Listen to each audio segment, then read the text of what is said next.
Okay, this is section 2.1. These are the show you knows. The first question in your show you know says, compare the following rational numbers and write them in ascending order and descending order. So in your notes, we said that when you have rational numbers, and just to refresh your memory really quick, rational numbers are those numbers that can be expressed as a divided by b, where b is not 0. When you do so, you can create numbers such as whole numbers, integers, repeating decimals, terminating decimals, and fractions both mixed and improper and proper. So the first thing sorry, we had two beeps in there. I'll just continue from my last slide. So the thing we want to do with rational numbers is we want to change them all to the same meaning, which you can either make fractions, which is going to be difficult because you'll have to change those fractions to fractions with equivalent denominators. Still doable, but very difficult. But the easier thing to do is change everything to just decimal form.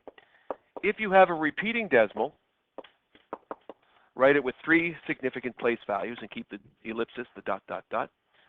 Put this one as -0.6.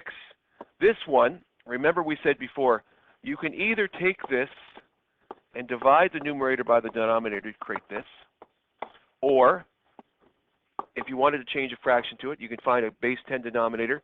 Since I know 4 times something is 10, I could use 10, but I'm going to use 100, which is also a base 10 denominator. And when I do that, I create 75 hundredths, which is still this. So that's a train of thought. You don't always have to show your work, but you do need to know how to do it. This is going to be -0.75 terminating decimal. 1 1/5 is the same thing as 6/5. So if you want to use your division to change a fraction to a decimal, you can't use a mixed fraction with division, but you can use its improper fraction. When you take a calculator and divide the numerator by the denominator, you will then get 1.2. That's one way to do it. Or if you wanted to, 1 1/5, keep your whole number as is and create the fractional part to the equivalent fraction, which will be this, which will still be 1.2. So we'll still get 1.2 for this, which is positive, and then we have -1. Any questions so far? Does that make sense? Okay. Now that we have them all in decimal form, scroll down a little bit, we're going to make our number line. We have to think of the range. What is our largest and what is our smallest number? Our largest number is 1.2, which means I'm going to make 2 over here. My smallest number is -1, which means -1 will be my range. So I'll first get an idea for what my number line's range is going to be. Then I'm going to say, okay, so I'm going to put 2, I'm going to put 1, I'm going to put 0, and now I have my number line. In between each of those, you can put 10 lines, or you can put 1 line and then 4 lines in between each of those. 1 line for the halfway part, like that. 1 line for the halfway part, something like that. That would be an easy way to draw a number line. And then all you have to do is place them on the number line. Now I'm going to use a special pen. I will use my creative pen with the little happy faces to make our numbers. So the first one is 0.3333, which is on my number line roughly right there. And I'm going to label that after. I'm just going to leave it right there. -0.6 would be -0.6, which is right there on my number line.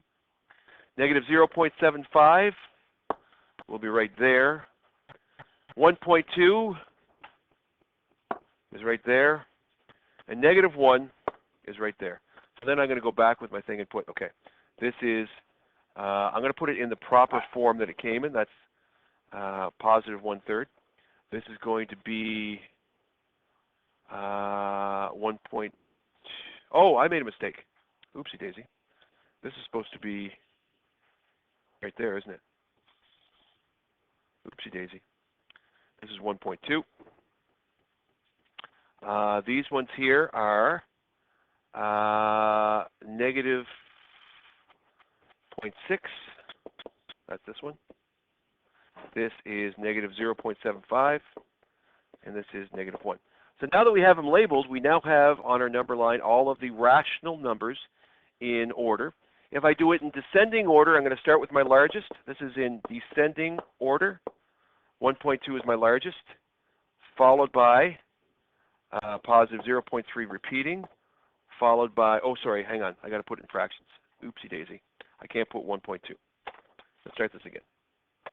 Here I should have put my 1 1/5. I got to go back to my original form. I forgot about that.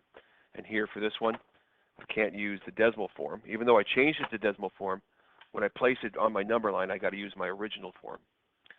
And that's good. Now I think I have everything as is. Good. So in descending order, I'm going to put them for my largest, which is 1 1/5, then 0.3 repeating, then negative 0.6 terminating decimal, then negative 3/4, and finally my smallest number in descending order is this. If you do it in ascending order, the only difference between them is you go from your smallest ascending order, it'll just be the opposite. So we're just going to do it like this. And 1 1/5, just like that. And that's how you place, that's how you reorder in descending or ascending order a set of rational numbers. Just change them all to the same form of decimals, place them on a number line. This part here is not necessary. We do it because we just want to get practice in putting on a number line. That part's not necessary all the time, but changing them all to decimals and then reordering them properly is.